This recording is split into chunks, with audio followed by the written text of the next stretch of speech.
Boa noite, pessoal. Estamos começando mais um Fala aí, Jô, aqui pela rede ConnectV.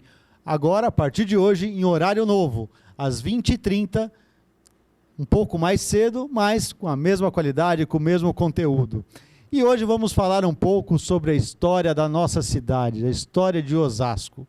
E para isso, o nosso entrevistado da noite é o meu amigo Agop Kukjan Neto, que por hobby começou a estudar a cidade de Osasco, a sua história, e hoje tem inclusive o seu site Agop Garagem fazendo um grande sucesso nas redes sociais. Agop, é um prazer imenso recebê-lo aqui no Fala aí, Jô. Prazer todo meu de estar aqui, Jô. É muito importante a gente ter esses espaços, essa abertura de mídia para poder falar um pouco da história de Osasco. E a nossa cidade, que às vezes é muito deixado de lado essa parte histórica, né? E hoje em dia vem tentando resgatar de alguma forma. Nós temos o trabalho do Sebastião Bognari, inclusive com aquela parte histórica ali no calçadão, com o hino nacional todas as semanas. Uma coisa importante que a gente precisa cada vez mais resgatar, porque um povo sem história é um povo sem cultura e até esquecido, né? E você tem feito esse trabalho por hobby, né? Esse resgate da nossa história. E me fala uma coisa, vamos começar pelo início. As pessoas que escreveram a história de Osasco. É um ponto que eu queria colocar. Eu até trouxe uma colinha aqui que não quero esquecer. A gente sempre esquece um nome ou outro, mas eu vou tentar não esquecer o nome de ninguém. Muito importante a gente reconhecer e citar essas pessoas que escreveram, que iniciaram a história de Osasco escrita, né, que passaram a registrar essa história. A primeira pessoa aqui em Osasco que começou a colocar a história de Osasco no papel, através de pesquisa, entrevistas, foi a professora Helena Pinhatari Werner. Ela fez um importante trabalho nesse sentido. Foi professora do Cinearte, muito conhecida aqui em Osasco. Ela tem um trabalho de mestrado dela que ela transformou num livro, que é o livro Raízes do Movimento Operário em Osasco, e também um simpósio que teve em Franca, aonde ela colocou também muitos aspectos da história de Osasco, que também se transformou num livro. Então, ela é a pioneira na parte de escrita sobre a história de Osasco. Tem um contemporâneo dela, que é o Orlando de Miranda. Eu não conheço muito o trabalho dele, mas é uma pessoa que precisa ser citada. Obscuros Heróis de Capricórnio, é um livro que ele escreveu, onde ele conta o período de 68, os acontecimentos, a greve da Cobrasma. É um livro muito importante também como registro. Nós temos o primeiro prefeito de Osasco, Irante Sanazar, que também escreveu um livro, e o livro dele se destaca a parte que ele conta sobre a emancipação de Osasco. Ele fala com muita propriedade, até porque ele viveu essa época, ele participou desse movimento de emancipação. Inclusive, a Helena Pinhatari foi secretária de Educação e Cultura na gestão do primeiro prefeito de Osasco. Uma outra pessoa que eu classifico como muito importante, né, nessa área da escrita da nossa história é a Mara Danusa Bezerra. Ela nem é de Osasco, ela é do Sul, ela é, se não me engano, do Rio Grande do Sul, mas ela morou muito tempo aqui em Osasco e ela teve acesso a uma vasta documentação cartorial. Eu acho, se não me engano, ela trabalhou no 4º Cartório de São Paulo, onde ela conseguiu muita documentação e escreveu um belo trabalho. Inclusive, o trabalho que hoje está publicado na Câmara Municipal, no site da Câmara Municipal, é o trabalho dela. No meu próprio site, o que eu tenho lá publicado sobre a história de Osasco, tem a linha mestra das escritas da Mara Danusa, que está lá. Uma outra pessoa também importante, a Ana Lúcia Negrelli e a Neide Colino de Oliveira, também com um livro já mais recente, né? Com o livro Osasco e Sua História, muito bom também esse livro dela. Temos também aí a Laura Leal, que quando completou 100 anos da morte de Antônio Agu, ela lançou um livro muito importante também, que tem uma coletânea sobre diversas... Ela faz uma coletânea de diversas partes da história de Osasco e conjuga tudo isso num trabalho só. O José Luiz Alves de Oliveira, esse é um historiador, ele é bacharel em História, acadêmico, ele escreveu o livro Tempo, História e Nanquim, e ele tem também um vasto trabalho de pesquisa e estudo sobre a história de Osasco, e também um trabalho artístico que busca retratar através de ilustrações como era Osasco nos seus primórdios. O Amaury Pavão também tem um trabalho importante, são 3 livros, é o Vila dos Cortiços, o livro Fioretti, o Farmacêutico e Coisas do Seu Tempo, e o livro Memórias, algumas histórias de Lucas Pavão na antiga Vila Osasco.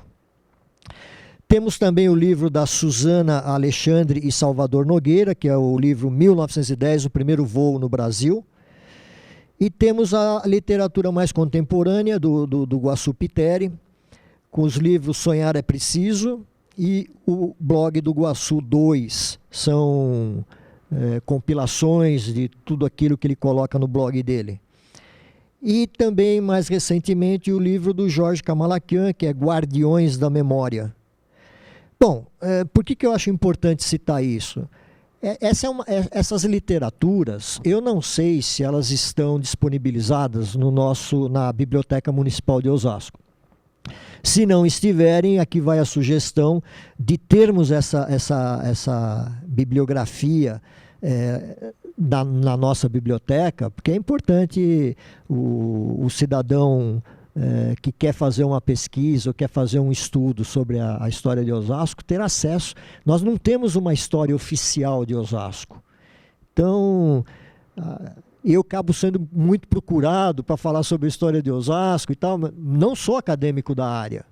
Então, a gente precisa ter, sim, um espaço, na biblioteca seria interessante, para que alunos possam pesquisar, possam estar tendo conhecimento. Interessante. Aproveitando, né, fazendo um pedido para o nosso secretário da Cultura, para que vamos fazer aí um levantamento da nossa história, da nossa cultura, dar uma melhoradinha no Museu Municipal, lá na Avenida dos Autonomistas, né, Agolpe? Que está precisando realmente, para que as nossas crianças, os nossos jovens, passem a conhecer realmente a história de Osasco, uma história tão importante como o nosso próprio hino municipal diz, aonde o primeiro voo da América do Sul. Então, quer dizer, tudo isso precisa ser colocado, precisa ser mostrado para as nossas crianças. E aí vamos chegar a Osasco, né? Não sei se a do Brasil ou a da Itália, mas nós temos um personagem importantíssimo na história da nossa cidade, que é Antônio Agu. E como foi? Como foi o início de Osasco, o início de Antônio Agu, para que tudo isso virasse o segundo PIB do estado de São Paulo, o 6º do Brasil? Bom, para chegar aí a história é longa, mas eu vou começar pela Osasco da Itália, para a gente entender o que aconteceu lá, o que levou esses italianos a buscarem as Américas, né? Buscar aqui o Brasil. Então, a Itália, eu vou começar ali no século XIX, meados do século XIX, quando começa um processo de unificação da Península Itálica. Esse processo começa mais ou menos em 1848, quando os ideais de unificação começam a ser pairar na cabeça dos italianos. A Itália, nesse momento, 1848, ela está dividida em várias regiões. Então, nós temos a região norte, que é da onde vem o Antônio Agu, da onde nasceu o Antônio Agu, que é a região de Piemonte, né? Piemonte e Sardenha, é a região norte. E nessa região tinha lá, nessa época, 1848, o rei Vítor Emanuel II. Então, a Itália eram várias monarquias na Itália. Alguns monarquias,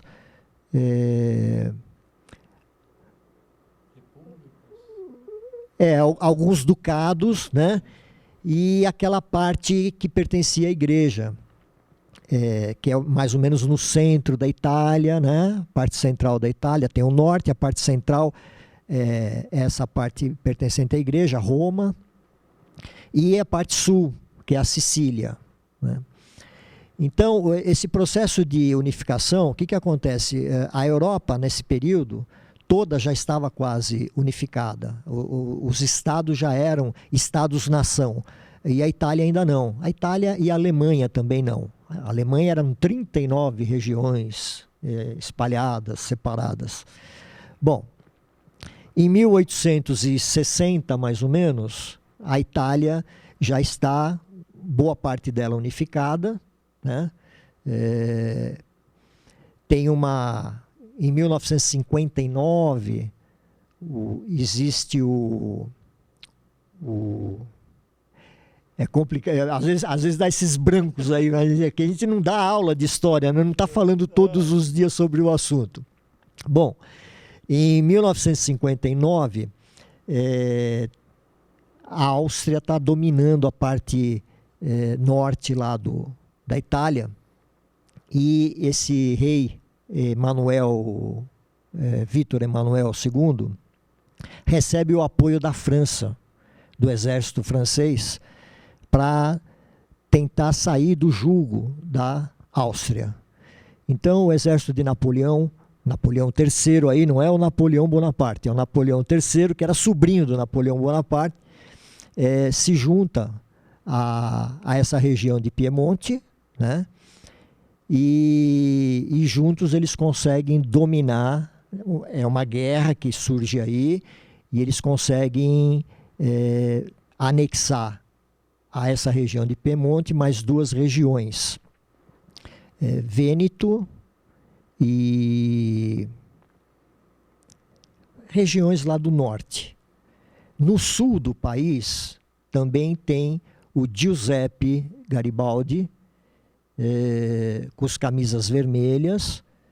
Esse já não era monarquista, ele era meio republicano, Giuseppe Garibaldi, e ele domina lá, através de uma guerra com seus camisas vermelhas, que ele tinha um exército lá que chamava-se Camisas Vermelhas, ele faz a unificação das duas Sicílias, ou Titílias, como eles chamavam lá.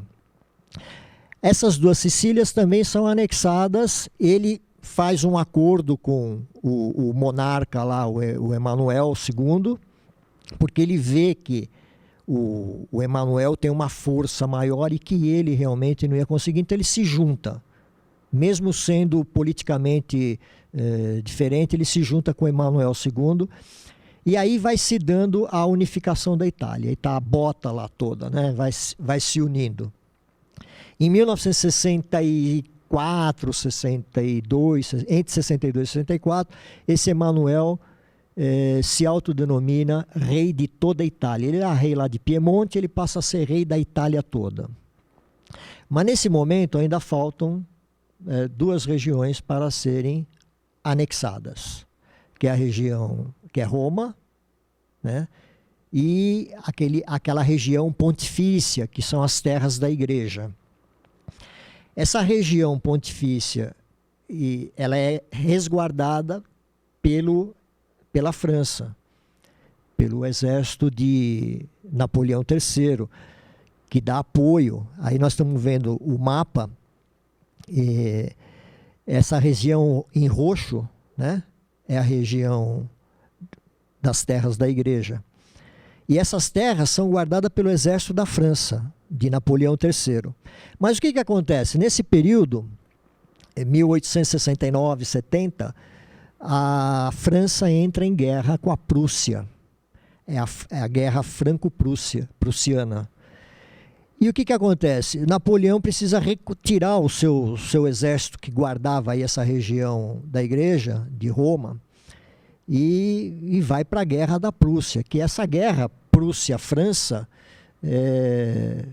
é o start da unificação depois da Alemanha, que é uma outra história. Aí o que acontece? Aí quando o exército sai dessa região da igreja, o Emanuel vem e anexa Roma e essa região toda do Pontifício à Itália. Aí está praticamente a Itália como ela é hoje, né? 1870. Essa data é importante, 1870. Eu vou fazer a ligação com o Antônio Agu já. Aí o que acontece?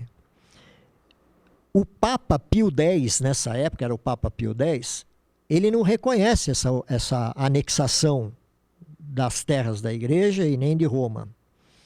E ele se coloca como prisioneiro. Ele se sente prisioneiro, ele se coloca como prisioneiro. Essa situação, ela vai atravessar o século. Vai passar do século XIX para o século XX. Chegamos no século XX, 1929, quem comanda toda a Itália é Benito Mussolini. E Benito Mussolini, através de um tratado chamado Tratado de Latrão, não é ladrão, é Tratado de Latrão com T, ele concede o território, ele concede um território autônomo para o Vaticano, o território do Vaticano, através desse tratado. Então, o Vaticano passa a ser um Estado autônomo, independente, porém dentro da região da Itália, mas é um Estado independente. E aí termina essa fase de unificação. E aí agora nós vamos entrar na parte do Antônio Agu. E antes de entrar no Antônio Agu, nós vamos fazer um pequeno intervalo e daqui a pouquinho a gente volta para falar de Antônio Agu e de todo esse desenvolvimento da cidade de Osasco aqui no Brasil. Até daqui a pouco, já a gente volta com Fala aí, Jô, dessa noite, com Agope, meu amigo Agope Garagem. Até já!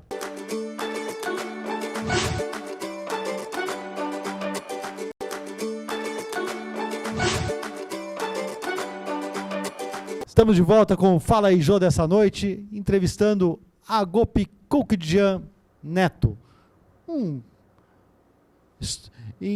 estudioso de Osasco e da nossa cultura, da nossa história. Agope, a gente terminou o último bloco falando da Itália de Antônio Agu. E aonde entra Antônio Agu e o nosso fundador de Osasco? Isso, vamos começando agora a falar do Antônio Agu. Essa situação toda que aconteceu na Itália da unificação, 1948, nesse período, Antônio Agu, que nasceu em 1845, estava com 3 anos de idade. 1870, que é quando fecha o processo de unificação da Itália, é quando Antônio Agu está se casando. Em 1870 é quando ele casa com a Maria Teresa Benvenuta Chiaretta. Ele se casa, e aí nós pulamos para 1872, 2 anos depois de casado, acontecem 3 fatos importantes. Primeiro, o nascimento da filha dele, da única filha dele, Primitiva Vianco. O segundo fato importante é o desquite. Ele se desquita da Chiaretta, legalmente na Itália. E o terceiro fato é que, após o desquite, nesse mesmo ano de 1872, ele vem para o Brasil. Ele chega aqui no Brasil e vai para São João do Capivari. É uma cidade que fica mais ou menos 190 quilômetros aqui, acho que de Osasco, de São Paulo, 190 quilômetros mais ou menos. Ele vai para São João do Capivari, onde ele vai trabalhar na construção do engenho de São João de Capivari. E trabalha também na ferrovia, na construção da ferrovia e na construção do engenho de Capivari. Ele fica nessa cidade de Capivari por 14 anos. Depois de 14 anos lá, é onde ele realmente, esse espírito empreendedor que Antônio Agu coloca aqui quando ele chega na cidade de Osasco, não é algo que ele trouxe da Itália, da Osasco lá da Itália, onde ele vivia. Lá ele era filho de lavradores, os pais dele eram lavradores, muito pobres, e a Itália, naquela época, eles viviam mais ou menos um processo de trabalho para subsistência. Não tinha aquela coisa de acumulação de capital, até porque eles não tinham esse entendimento. Era mais uma vida de subsistência mesmo. E quando ele vem para cá, ele aprende essa parte de empreendedorismo lá em São João de Capivari, quando ele vê aquela cidade, aquela região se desenvolvendo, crescendo, através da implantação da ferrovia, através da construção do engenho. Então, quando ele sai lá de Capivari e volta para São Paulo, ele vem com essa cabeça de empreendedor, com essa vontade de construir um bairro, de fazer um bairro. Ele veio com essa ideia para cá. Ele chega em São Paulo, ele compra 2 propriedades em São Paulo, ali próximo da Estação da Luz e onde é a 25 de março hoje. Ele compra 2 propriedades lá. E eu não tenho a noção direito do porquê como ele chega em Osasco. Nós temos a ferrovia Sorocabana, né? Ele vem pela ferrovia Sorocabana, eu acho que há um convite, alguma coisa, ele vai para São Roque. E passa por Osasco. E ao passar por Osasco, ele vê lá a chaminé da olaria, vê aquela região. É uma região de valor relativamente barato, vamos dizer assim. Essa região pertencia ao quilômetro 16 da ferrovia Sorocabana, pertencia a um senhor chamado João Pinto Ferreira. Antônio Agu vem aqui, faz tratativas com esse João Pinto Ferreira e compra uma gleba de terra, uma primeira gleba de terra. Isso em 1887. Essa primeira gleba de terra é uma gleba pequena, praticamente ali onde está a olaria, que é onde foi a indústria Ervi mais tarde, né?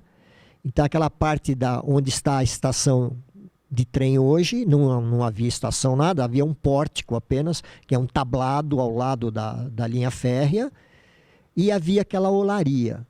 E o que chamou a atenção dele foi essa olaria. Porque olaria, na época, era um empreendimento importantíssimo, era a bola da vez. Ter uma olaria era importante, porque São Paulo era uma cidade em crescimento, muitas construções se iniciando, e tijolos, telhas, isso é o que era importante. E nós tínhamos aqui o rio Tietê, com boa argila, né? E boa quantidade de argila. E isso levou Antônio Agu a comprar essa região. 6 meses depois, ele compra a segunda gleba, aí já uma gleba maior e definitiva, entre 2 córregos, Aguadinha e o córrego Buçocaba, na época chamado de Boicicaba. Essas terras seriam praticamente o que é hoje o centro de Osasco, o bairro centro de Osasco, que pega ali a estação de Osasco, aquela parte de trás onde seria a Ervi, limite pelos 2 córregos, né? E vai até a estrada de Itu, na época, que é a nossa Avenida dos Autonomistas, pega aquela parte ali do cemitério, da Igreja Santo Antônio, e e até a parte ali que vai pegar a Avenida dos Autonomistas, que sobe para a parte do Butantã, vamos dizer assim. E aqui é a divisa, ali onde passa o córrego, né? Prefeitura, o córrego Buçocaba. Essas são as terras que Antônio Agu adquire aqui em Osasco. E a partir daí, ele, com a visão dele de empreendedor, ele começa a fazer alguns negócios aqui. Uma das primeiras coisas que ele tem aqui em Osasco é um curtume. Tinha gado aqui em Osasco. O curtume fica muito pouco tempo. Aí ele tem uma fábrica de papel e papelão, que é criada. Antônio Agu, em alguns livros, a gente vê que ele fazia fez sociedade com o Barão Evarice, fez sociedade com essa indústria de papel e papelão, que foi a primeira indústria de papel e papelão da América do Sul. Mas, na verdade, Antônio Agu não fazia sociedade com ninguém. Ou ele arrendava um negócio, ou ele vendia o negócio que ele criava. Mas ele criava negócios diversificados, já pensando no desenvolvimento, aquilo que ele aprendeu lá em Capivari, né? São João de Capivari. E Osasco vai se desenvolvendo e o único sócio que o Antônio Agu teve durante toda a sua vida foi o seu genro, o Antônio Vianco, que além de ser genro dele, era primo dele, e casado com a Primitiva Vianco. Primitiva Vianco tem uma filha, 3 semanas depois ela falece. Quem cuida dessa menina, que é a Josefina, neta do Antônio Agu, é a Cristina Fornazari, que também é uma prima do Antônio Agu, que vem para cá para cuidar dessa menina. Depois de um tempo, essa menina é mandada para a Itália para fazer seus estudos lá.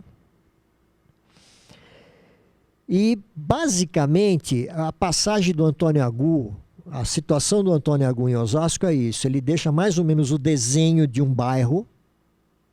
No final, uns 3 anos antes dele falecer, ele faleceu em 1909, 3 anos antes dele falecer, ele deixa escrito a vontade dele de doar um terreno para a igreja. É um terreno de 10 mil metros que ele deixa para doar para a igreja, para se fazer uma igreja, um terreno para se construir um cemitério, um terreno para se construir um mercado.